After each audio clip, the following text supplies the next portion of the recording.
ಎಲ್ಲರಿಗೂ ನಮಸ್ಕಾರ. ನನ್ನ ಹೆಸರು ಜ್ಯೋತಿ ನಾಯ್ಕ ಅಂತ.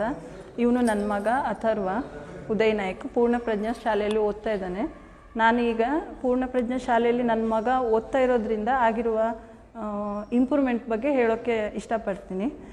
ನನ್ನ ಮಗ ಸ್ಟಾರ್ಟಿಂಗು ಫಸ್ಟ್ ಸ್ಟ್ಯಾಂಡರ್ಡಿಗೆ ಅಡ್ಮಿಷನ್ ಮಾಡಿಸಿದಾಗ ಅವನು ಸ್ವಲ್ಪ ಸೆಂಟೆನ್ಸು ದೊಡ್ಡ ಸೆಂಟೆನ್ಸ್ ಎಲ್ಲ ಓದಲಿಕ್ಕೆ ಅಷ್ಟು ಬರ್ತಾ ಇಲ್ಲಾಗಿತ್ತು. ಆದರೆ ಈಗ ಟೀಚರ್ಸು ನಿರಂತರವಾಗಿ ಸ್ಟಡಿ ಮಾಡಿಸಿ ಈಗ ಅವನು ಎಲ್ಲವನ್ನು ಓದ್ತಾನೆ. ಅದೇ ರೀತಿ ಮೊದಲು ಸ್ಟೇಜ್ ಫಿಯರ್ ಜಾಸ್ತಿ ಇತ್ತು. ಅವ್ನು ಫಸ್ಟ್ ಕೃಷ್ಣನ್ ಪಾಠ ಮಾಡಿದಾಗ ಸ್ಟೇಜ್ ಮೇಲೆ ನಿಂತ್ಕೊಳ್ಳೋಕೆ ಭಯ ಪಡ್ತಿದ್ದ. ಆದರೆ ಅದೇ ಅಥರ್ವ ಇವತ್ತು ಸ್ಟೇಜ್ ಮೇಲೆ ಎಷ್ಟೇ ದೊಡ್ಡ ಒಂದು 5-6 ಸ್ಪೀಚ್ ಏನೇ ಹೇಳಿದ್ರೂ ಕೂಡ 1-2 ಡೇಸಲ್ಲಿ ಕಲಿತು ಸ್ಟೇಜ್ ಮೇಲೆ ಭಾಷಣ ಮಾಡೋಲಿಕ್ಕೆ ರೆಡಿ ಇರ್ತಾನೆ. ಅದಕ್ಕೆ ನನಗೆ ತುಂಬ ಖುಷಿ ಇದೆ. ಸ್ಟೇಜ್ ಫಿಯರ್ ಅನ್ನೋದಿಲ್ಲ ಅವನಿಗೆ. ಖುಷಿಯಾಗಿ ಈಗ ಸ್ಟೇಜ್ ಮೇಲೆ ಇದು ಮಾಡ್ತಾನೆ. ಮತ್ತು ಅವನು ಯಾವಾಗಲೂ ತುಂಬ ಆ್ಯಕ್ಟಿವ್ ಆಗಿರುವಂಥ ಹುಡುಗ.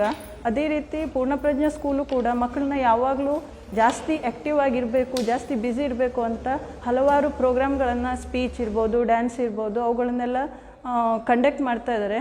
ಇದರಿಂದ ನಮಗೂ ಖುಷಿ ಇದೆ. ಹಾಗೆ ಪ್ರತಿ ಸ್ಯಾಟರ್ಡೆ ಡ್ಯಾನ್ಸ್ ಟೀಚರನ್ನು ಕರೆಸಿ ಡ್ಯಾನ್ಸನ್ನು ಕೂಡ ಕಲಿಸ್ತಾ ಇದ್ದಾರೆ.